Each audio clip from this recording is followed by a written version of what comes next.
Well, we know we need to use stop losses. Now, let's talk about the different ways you can kind of set them up, the different types, and there might be a certain type that maybe calls to you or say, oh, that makes sense to me. That's how I want to use my stop loss order. So there's different approaches to how to execute it. And they're all really related as far as, again, trying to minimize losses and maybe even maximize profits would be the alternate way of looking at that.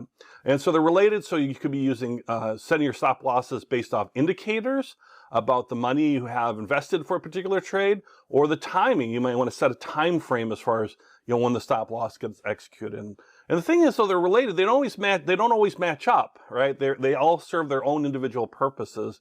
And so you want to choose an approach that works for you. And if you find one approach isn't working or it's not working as well as you want it to, just adjust it, within that, type of stop loss. Just adjust maybe, how, let's say if you're looking at time, maybe you're adjusting your time periods longer or shorter, for example, or try one of the other approaches that we're going to learn about here. So you can always make adjustments to it, but you'll want to start thinking about it and start picking about one type of stop loss that seems interesting to you. They're all very valid, they all are used, and they're all, very good in their own ways. So let's take a look at these.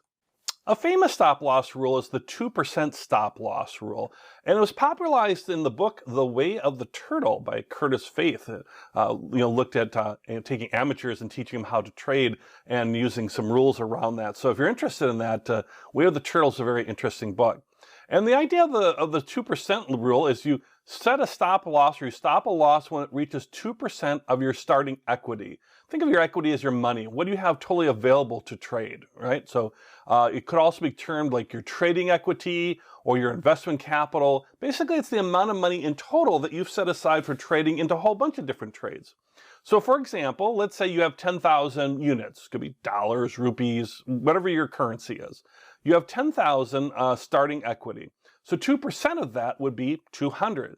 So that's saying under the 2% stop loss rule, you can afford to lose and would set your stop loss at 200 on each trade, right? So it's a 2% rule around that as far as your total equity.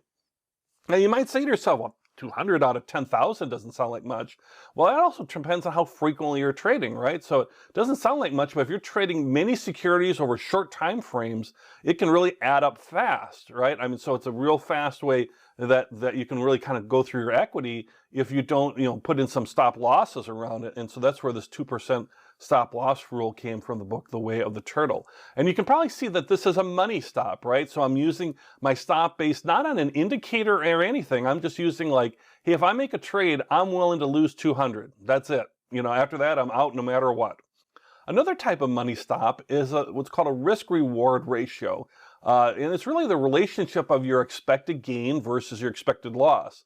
So the higher the risk-reward ratio, the more desirable the trade is, right? So that's the idea about that. And then you can use your stop losses around how risky, let's say, a particular risk-reward ratio might be.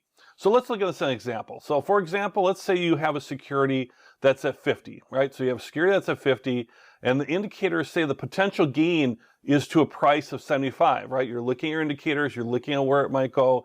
Indicators are saying, okay, or you feel you might make 75, or get to the price will get to 75, so you'd make 25, right? So you'd make 25.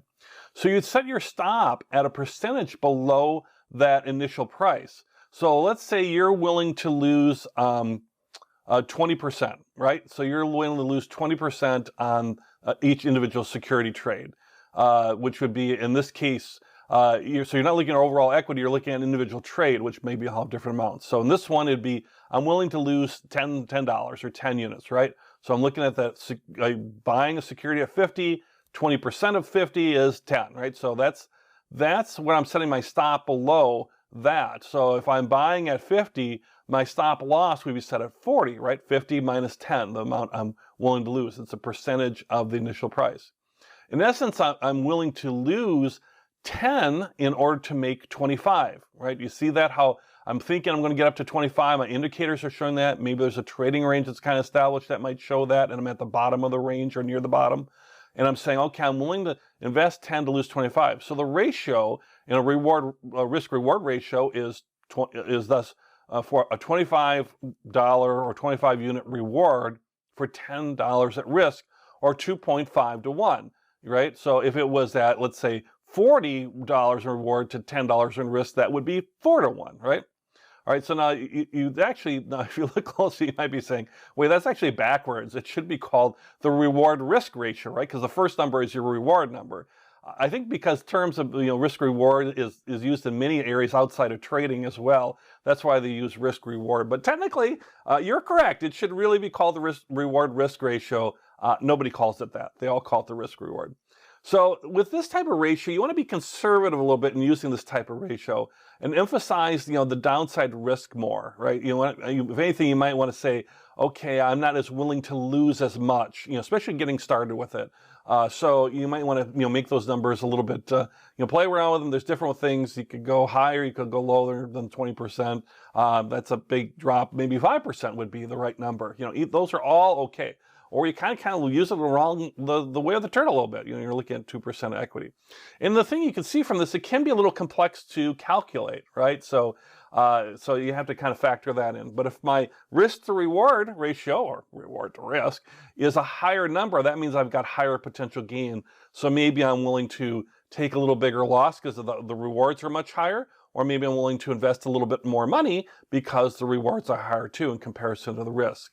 So this is a way you're setting in the stop. You're still buying with the whole idea you want to hit that target profit, and you still want to, every trade to be profitable, of course. This is just a way to minimize downside risk, and how much you want to have for that downside risk, you set as far as a percentage they'll fall below that initial buying price. Maximum adverse excursion, or MAE, is a timing stop. You think about timing. And a lot of times trading software will just kind of show you a graphic like the one we have below, where it kind of shows you where these MAEs are. And basically, it's what it is, it's a worst case loss that can occur over a trade's time frame. That's why it's a timing stop.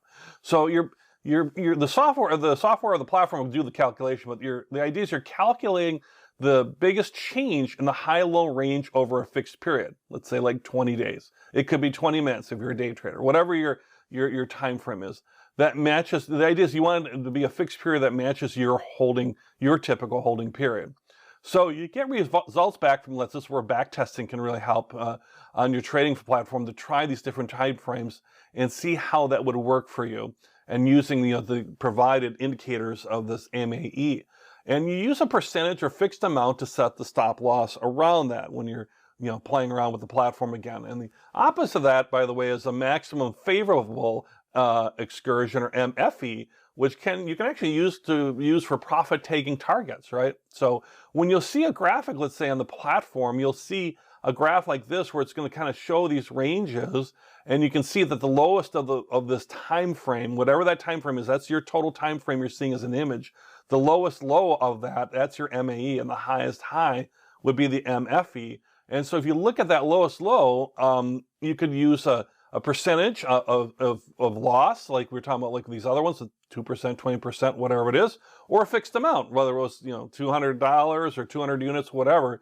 And you can set it based around that, and you'd look at that kind of that center line.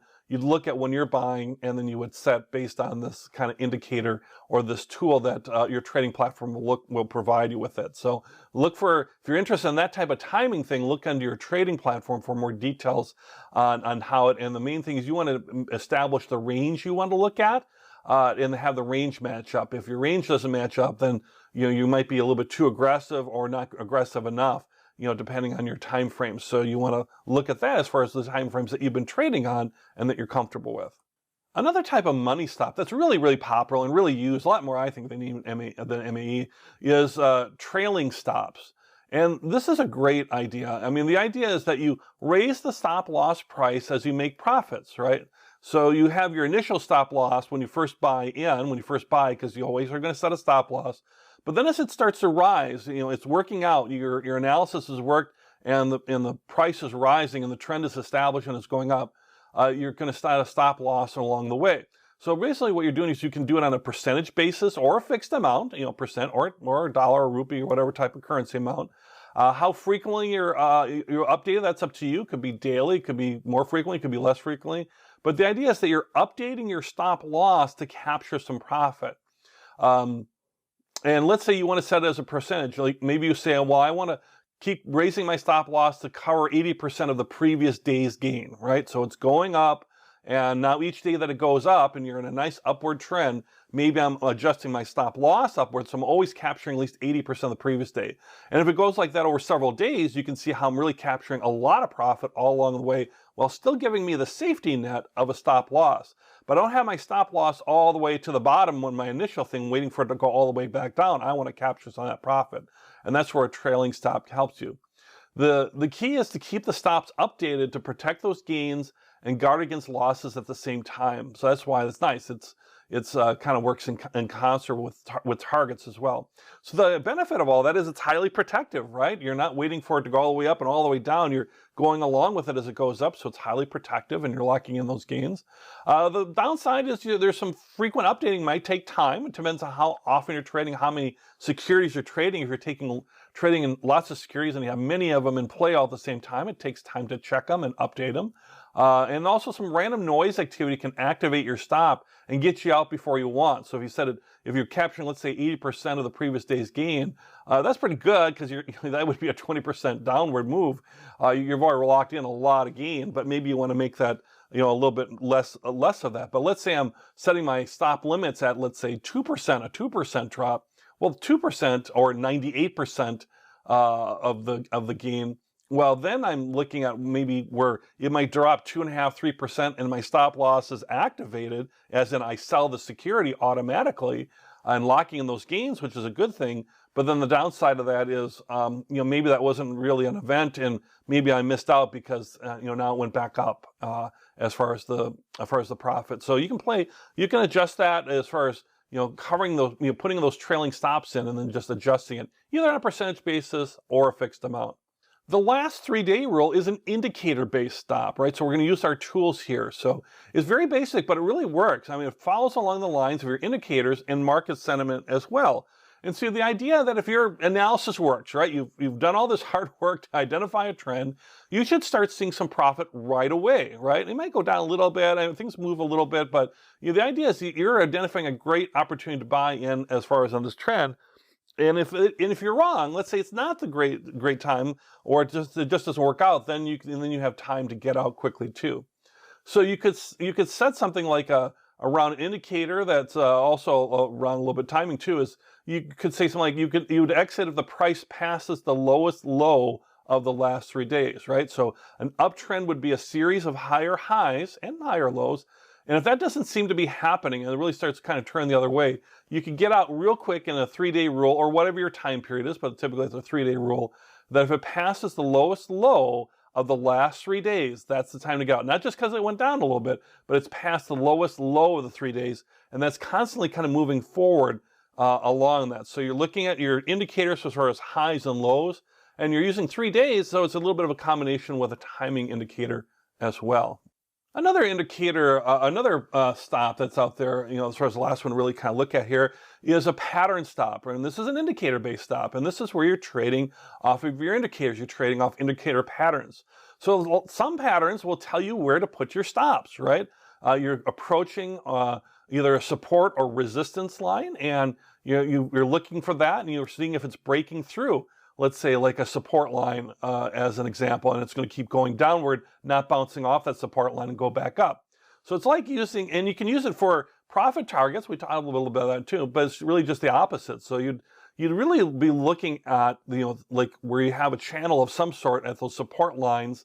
If you bought something and you're going to set a stop loss maybe at or maybe a little bit below the support line. That way, if at some point, if something happens that breaks through the support line, you're selling, then locking in some profits. Or you could do it, where you get more towards a resistance line, and maybe halfway through you just want to get out because you don't even want to approach. You think it's hit the support line too many times. Maybe you want to put it in more towards the middle and get out a little bit sooner. So this is this is an idea where you're using your indicator to kind of tell you where to put your stop loss and really buying your, and making your trading decisions. So let's say in the example, let's say you look in the far left there, let's say you buy near a support level and you're anticipating a price rise. Let's say we're at the far left of this example chart here. And you would put a stop loss below the support price. You bought at support, maybe a little bit higher than that, and at the support level. So you put your stop loss below the support price line in case there's a downward trend, all of a sudden breaks through that level. Something happens, there's a big event, something unexpected, and it breaks through that level. So there you've protected yourself against those losses. And then as it rises up, then maybe you want to, sell as it approaches the resistance level, and then repeat it over and over again. But you can see this one, this is an example where it goes up to a nice resistance level, but then comes down, but doesn't get all the way to the support level at first. It does after a second trend or a second rise up, kind of where that middle arrow is.